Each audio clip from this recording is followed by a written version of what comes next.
If you are new to Advent, Advent is basically kind of like the anticipation of, we acknowledge the people that were anticipating the birth of Christ, and we're acknowledging the people that are anticipating the return of Christ. And so it's kind of like that. And if you are a traditional churchgoer, if you've been to church for a long time, you might notice that we've kind of changed things a little bit.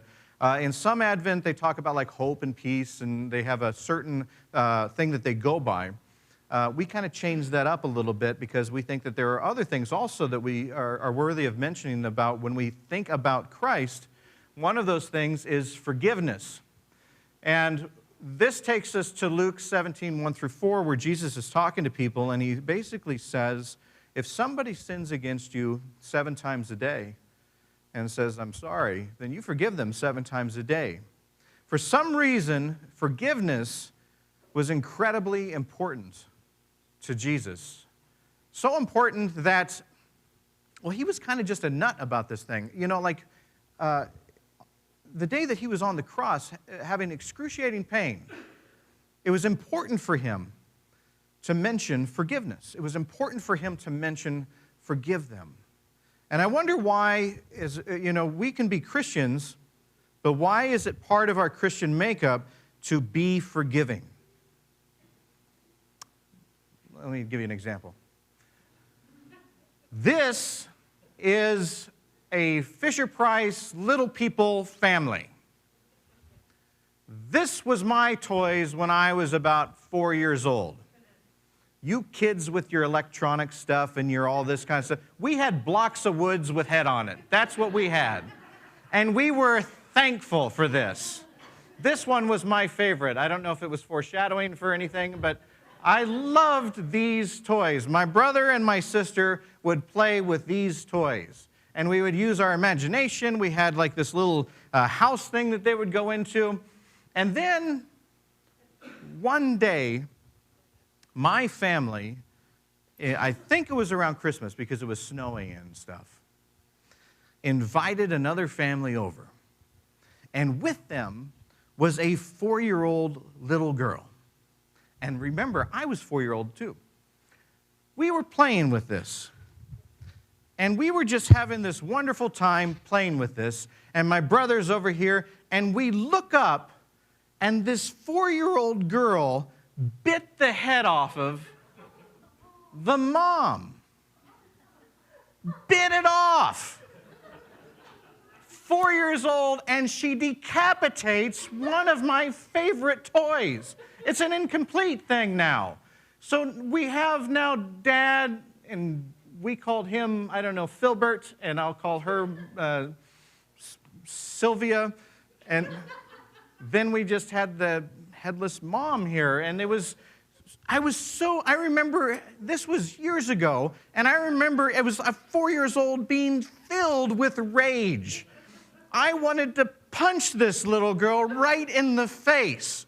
This was probably the first time in my life that I experienced a lust for violence because this girl, bit it off. I looked at her. It wasn't like, I looked at her and like a Hershey bar, she's just off. You can't get, it's not like you can go online and just say, I want the mom back. Now we have this, and I'm sorry, I'll get over it, but I'm in counseling. I'm doing everything that I can, but we, at the time, because it was snowy, and it was a lot of snow outside, and we started later that day putting a snowman together. And my parents got out the old movie film thing. We didn't have camcorders then. We had these little film things where you had to go outside because that's the only time that it was light enough. If you wanted to film inside, you had to like back the car up and shine the lights on. It was just, and you had to develop the film, and then you had to get a projector and watch this. And so in the film, you can see this little 4-year-old girl and her mom making this snowman.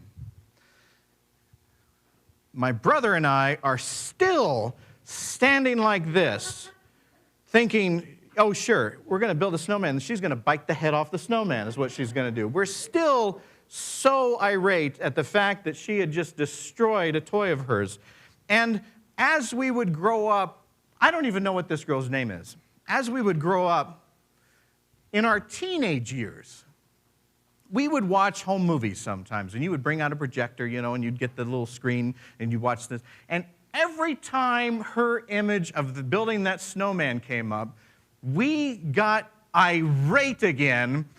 That's the one that bit off our Fisher-Price toy. I'm 50 years old now,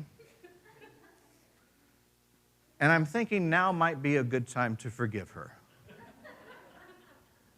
She was the same age as us. She's probably 50 now, probably a dentist yanking teeth out of people's heads. But that was something that I had to think about. We have things as early on in our earliest childhood that can give us feelings of resentment toward another person, where we feel like we have been done wrong. And the whole idea of Christ saying it is important for us to practice forgiveness. Let me show you another story. This is Ava Kaur. Ava left us, I believe, last July. She was in her 80s. Ava Kaur, her full name is actually Ava Moses Kaur. She was a real estate agent. But in her spare time, Ava toured the world telling her story. When Ava was 10 years old, she was sent to Auschwitz. This is actually Ava right here. And that's her sister right here. Ava had more members of her family, but when they got off the train, that was the last she ever saw of any of them, except her sister. Ava was a twin. And in those times, there was a doctor by the name, by the name of Joseph Mengele. A lot of people may have heard of Joseph Mengele, a tyrant. He was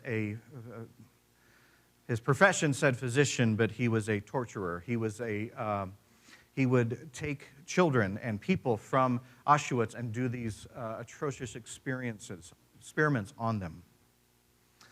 Live or die, didn't matter. And he had a fascination with twins. And the reason he had a fascination with twins is because he had he could do experiments on one of them and compare the results with another one. He had like what do you call it, the case, the neutral thing? Control, yes, control. He would take that control so much that if it was doing experiments and one of them died, he would put the other one to death and then do an autopsy and do a control and a comparison there too. And that's what Ava's life was like for about a year at the age of 10. He did experiments on both of them. His sister, even as they got older, this is actually, I'm going to go back here. This is actually them being the day that they were released. They are being liberated by the Russians right now, and this is the first image of them actually leaving the camp. Her sister, for all of her life, for some reason, had a kidney that would not grow. Her kidney was the same size as it was here because of some sort of experiment that happened to them. Ava would go to doctors, and she was very much a studier of things, and she wanted to do research because she wanted to save her daughter. She said ever since they went to Auschwitz, she felt like she was the mom, and she was there to take care of her sister. And every time that she would go to a physician, all they would say is, if we only knew what experiments were done, what chemicals were added, maybe we could track down and try to heal this kidney. And so that put her on a mission to find records from Dr. Mengele. It took her to one of the physicians, Nazi physicians, that actually worked with Dr. Mengele. He was actually the only person that was acquitted, because they said that people from the concentration camp actually spoke up in his defense, saying that he did things that saved lives. And he made connection with her, and they realized that there were no records, that this person was such a madman that he didn't keep records. He didn't even tell the people that were closest to him what he was doing. And sadly, Ava's sister eventually died because of that. But in the process, Ava did something that was extraordinary. Truly, truly extraordinary. As she met the physician from the concentration camp, she forgave him. And together, on an anniversary of their liberation, they went to the concentration camp. They went to Auschwitz. Her and a Nazi. And they lit candles in remembrance of the victims.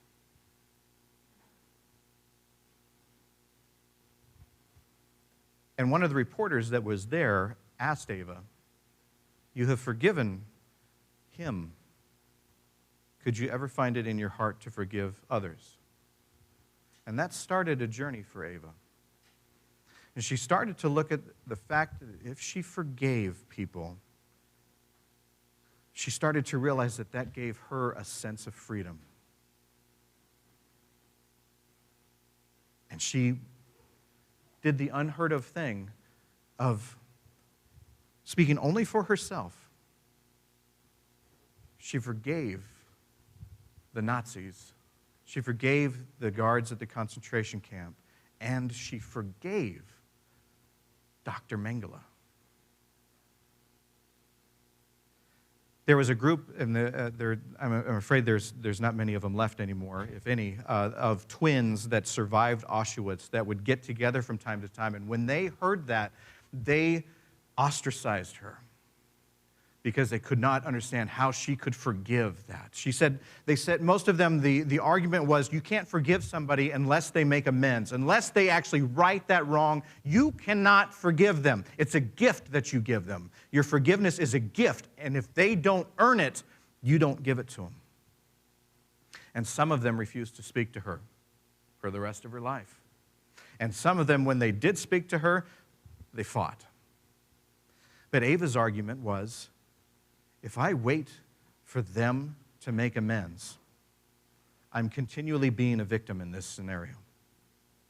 I get to choose who I forgive. If I'm waiting for you to stop bullying me or to say that I'm sorry, in her eyes, I'm a victim waiting for you to give me the command and permission to forgive. She said that when she forgave, for the first time since Auschwitz, she was able to live again. She was able to move on with her life. She said she felt a sense of freedom, and from then on, she spoke, whenever she spoke to schools, middle schools, high schools, she opened up a museum, she spoke of forgiveness.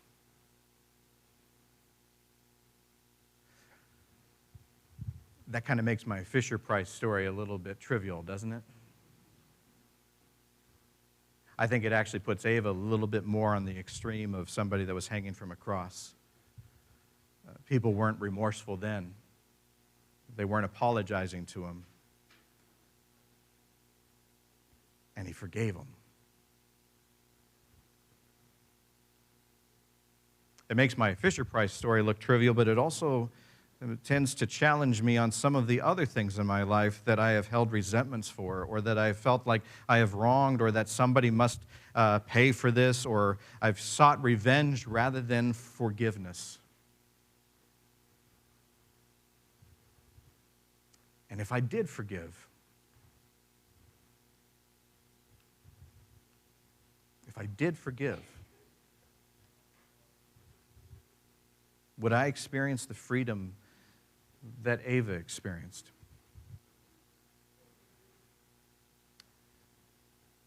If you have someone in your life, someone that you carry a resentment for, anger, what would happen if you forgave them? And more importantly, are there things that you have done yourself that you have trouble forgiving yourself for? Somebody told me that as we get older, we start to replay things in our life. It's like this bad VHS tape that just keeps VHS tapes were the things that we used to watch our home after we went from the film. That just keeps replaying, and we watch it with a very critical eye of things that we have done. Sometimes it's things in our distant past. Sometimes it's yesterday. Sometimes it's an hour ago of things that we regret. And we find that if we continue to put ourselves down for it, if we find that we continue to kick ourselves for it or to feed that anger, we get further and further away from moving forward. We get further and further away from forgiveness. I pray that we can follow the steps of Ava, that we can follow the steps of Christ. And this Advent season, we can find it in our hearts to forgive others, but also to forgive ourselves. Because that might be the most freeing experience of all.